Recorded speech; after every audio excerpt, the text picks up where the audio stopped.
광명지가 왜 올라갈 것 같아요? 광명이 왜 올라갈까 하는 사람 되게 많은데 토지 투자라는 제 입장에서는 충분히 예측할 수 있었던 겁니다. 거기에 그 크게 신도시만 만드는 것이 아니라 산업단지, 철도, 도로 이런 계획들을 같이 넣어요. 그렇게 계속 좋아지는 동네인데 주택 공급을 이만큼 하기로 했던 거잖아요. 없애버렸잖아요. 토지를 아는 것은 필연적으로 도시계획에 대해서도 관심을 가지는 건데 그걸 같이 가서 보면 충분히 예측할 수 있었던 거죠. 안녕하세요. 김종률 아카데미 원장 김종률입니다. 투자를 좀 더 쉽게 그리고 부동산 경기와 무관하게 꾸준한 수익을 낼 수 있는 투자 스킬을 가르치고 있습니다. 아파트까지 더 올라갈까요? 아파트 투자를 하게 되면은 가격이 오를까 떨어질까에 대해서는 100% 확신하는 것이 굉장히 쉽지가 않거든요. 근데 상대적으로 상가나 토지는 주택 경기와 또는 부동산 경기와 무관하게 이 시점에는 이 정도 가격까지 도달할 것이다 이런 계산이 굉장히 쉽게 할 수 있고요. 그리고 크게 예측이 어긋나지 않게 할 수 있는 거죠. 상가 투자는 뭐니 해도 월세 수입도 받을 수 있고 그 다음에 세입자한테 보증금을 받으니까 투자금이 좀 줄어드는 효과도 있고요. 매매했을 때 매매 차익이 크죠. 그래서 상가는 수익률이 굉장히 좋아요. 단점은 상가는 할 게 그렇게 많지가 않아요. 그 정도 수익이 나는 상가 물건을 찾기가 그렇게 만만한 건 아니에요. 토지만큼 많지는 않아요. 그 대신에 토지는 우선 월세 수입이라는 이런 것들이 없잖아요. 그리고 대출을 받으면 이자가 나가고 그런 불편함은 있는데 계산이 쉽죠.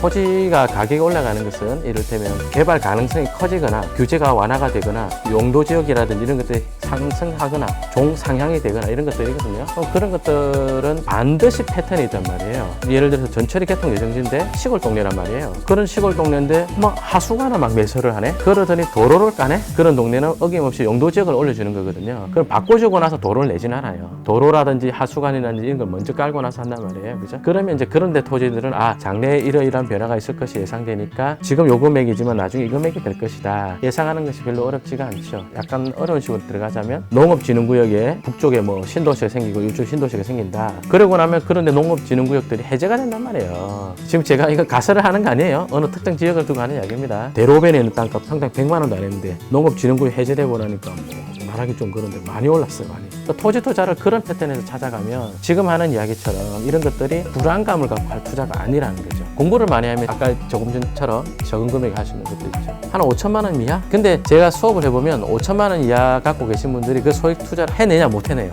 지금 땅이 평당 50만 원인데 장래에 평당 150만 원 될 땅이다. 남들이 왜 150 될 걸 못 봐서 50만 원 수준의 거래가 되겠어요. 남들이 보지 못하는 대단한 안목이 있어야 되거나 그냥 50만 원짜리 땅이니까 50만 원일 수도 있는 거잖아요. 그거 두 개를 잘 구분할 수 있어야 되는데 그 정도 안목이 일반적으로 5천만 원 투자자들이다 없더라니까요. 강의를 하는 게 직업이다 보니까 권해봤을 거 아니에요. 근데 안 해요. 불안하죠. 그냥 자기 눈에 농진 거야. 그게 알기가 어려운 게 아니라 그걸 본 적이 없는 거죠. 그러니까 좋아질 거는 같은데 라고 하면서도 지금 당장에 내 눈에 볼 때는 그냥 농업진흥구역에 농진 거예요. 그러니까 마음에 들지 않고 장래에 바뀌는 것들이 시각적으로 보이지 않는다 그럴까요? 머리에 그려지지 않는다. 그런 것들이죠. 토지 투자를 잘하는 것은 공법에 대한 이해가 높은 사람보다는 부동산 뉴스를 잘 읽는 사람이 훨씬 잘합니다. 저는 부동산 뉴스에 대한 스터디를 2010년부터 했었는데요. 그걸 쭉 해오다 보면 이런 뉴스가 움직일 때 그 다음에 이런 뉴스가 왔고 토지가 이런 식으로 움직였다. 그런 것들이 계속 팔로우이 되잖아요. 그죠? 그러면서 토지 투자가 굉장히 잘 보인다니까요. 공법 이야기가 안 중요하다는 건 아니고 공법에 대한 기초적인 내용은 공부를 하시되 그런 다음에 뉴스를 자꾸 팔로우 하면서요. 이를테면 여기 있는 이런 녹지 지역이 나중에 이래 되면 올라가지 않을까라고 한번 봐두고요. 그때 내가 일단 비싸질 거라 했는데 지금 보니까 이만큼 바뀌어 있네? 그거 굉장히 좋은데요. 제가 가끔 그런 이야기 하는데 첫 번째 버스는 무조건 놓치는 거예요. 놓치지만 놓치더라도 그 버스가 어디로 가는지 노선은 반드시 지켜봐야 됩니다. 그리고 지켜보고 나니까 그 땅을 샀었으면 좋은 거였구나 라는 것이 여러분의 기억 속에 분명히 남아있어 줘야 돼요. 그게 남아있어 줘야 똑같은 테마의 다른 물건을 보았을 때 이거 노선이 아까 그때 버스 노선하고 같을 거야 하고 투자를 할 수 있게 되죠. 그래서 한번 놓치는 물건을 그렇게 아쉬워할 필요는 없고요. 오히려 어서 빨리 한번 놓쳐봐야 된다고 생각합니다. 그랬을 때 비슷한 물건을 만났을 때 그때는 자신 있게 할 수 있게 되는 거죠.